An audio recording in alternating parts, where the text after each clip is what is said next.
Hey, welcome to Credit Makes Sense with Netiva, the Frugal CrediTnista, where we talk about money, credit, and everything in between. Super excited to be with you today as we help one of our partners make sense of why, after paying off her credit cards, all of her limits were reduced.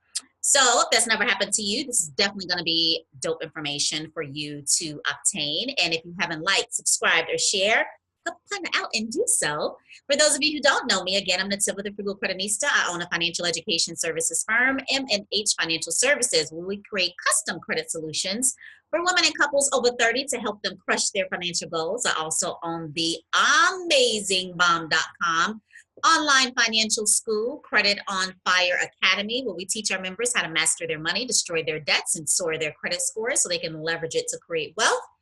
And I run the free community Credit Makes Sense, where we talk about all things finance, money, credit, budgeting, you name it, we talk about it. All right, let's get going. As always, I always like to read the questions that you guys send me verbatim. So I am going to pull it up. Hello, Netiva. I am so confused and frustrated right now. After paying off about 5 credit cards, they went in and lowered limits on my other cards. I'm not understanding. And number one, I paid them off so my scores could increase. Number two, the ones that didn't have a balance, I didn't think they would be effective. What is going on? What happens on your credits is that your creditors will eventually go in and do, I wouldn't say eventually, periodically go in and do something called an account review. And it's a mixture of the information they pull from the credit reports, other companies or softwares that they may use in addition to their own company system, right? And so when they do a review, they're looking to see who is going to make a great candidate for a super great, exceptional offer because they're doing so well, and who may be going through some type of financial issues that they see coming up, or their risk level may be off, and they're not trying to take any chances in the future. It happened to me. It was before my son was born and the recession was going on. I was fairly new. I got into the real estate industry when it was on and popping. And as the recession was coming, I didn't recognize the warning signs because I hadn't been in the industry long enough to recognize what warning signs are, what they were. It was always good. And so when the closings started not going through and clients were no longer qualified and the commission checks were no longer flowing, I had to use my cards to float.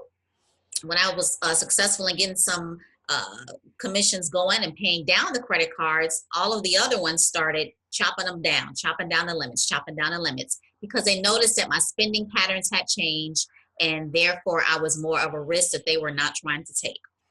So this is more than likely what they've done. They saw you had some balances that probably were kind of a little too high. Your utilization was crazy. Maybe they noticed a late payment. I don't know what's going on with your account, to kind of decipher what happened in that period of time that they did your account review that will make them reduce the limits. But more or less, they found that you were no longer a great risk, or the same risk of when they initially gave you the credit, and now they want to protect themselves. From here, you said that you paid off 5. I'm not sure how many you have left, but your utilization is more than likely affected if not everything isn't paid off. And I know it takes time. I know it takes some work. At the time of this video, tax season is coming up. If that can help you out, the main thing is stay on the same pattern. It makes no sense to get upset with you, because same what happened with me. As my risk improved, guess what? They came on back, given high increases in balances. And so they do account reviews periodically. You can call and see what happened and if you can appeal it and all that, but most of them are pretty concrete. So I did call a popular one, Capital One, and kind of get a rundown from one of the reps, who was nice, of just some of the things that they look for. So let me pull up her balance here. Okay, she said when they do account reviews, they kind of go for low risk customers, and they go in to raise credit limits, make promotional offers, such as a zero balance transfer cards.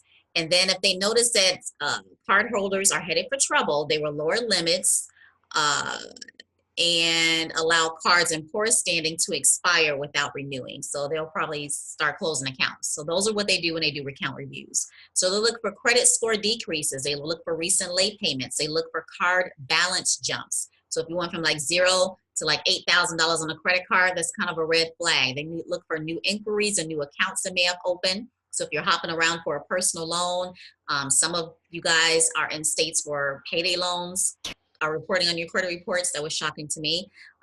Like I said, hard inquiries from applications. So those are the behaviors that they look for during account reviews. So they're looking at behavior, and they actually have something called a behavior score. Did you guys know that? So the behavior score is based on like a detailed balance and payment history. And so if they notice that you're only doing the minimums when at first you were like paying them bad boys like crazy, the balance transfer offers are going to dry up like crazy. Interest rates are going to start increasing. I remember I did a live lesson with one of my favorite accountants, Fola Shade, and I mentioned how, you know, me personally, I went from like a 13 something interest rate to 19.9%, and I had a balance of like $10,000 at the time. That was suicide. My interest rate was absolutely bananas, all because both my behavior score, my credit card balances, my credit score, and just my overall risk level was now like high as heck. And so this is just one of the things that happened. But the great thing about credit is that it is very forgiving. It can be rebuilt.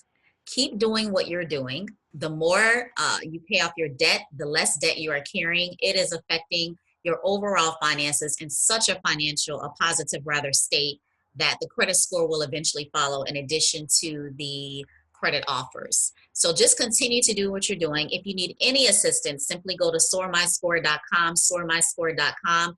We can review your reports and develop a concrete plan of action for you to begin getting back on track. And it doesn't seem like you would need credit repair based on what you're telling me, but just really getting a plan, an overall plan in place to get you back on point and get those scores soaring in the right direction. And the offers come in with it, right? So I'll leave the link down there for you below. Hopefully this helps some of my partners who are maybe going through the same thing. If you have any comments or other questions pertaining to what we discussed here in the Credit Makes Sense segment, definitely let a partner know. Again, if you haven't shared, tagged, liked, subscribe your partner, go ahead and do so. If you have any questions for me for our Credit Makes Sense segment, you can send them to social@mnhfinancialservices.com, social@mnhfinancialservices.com. Chat with you guys later.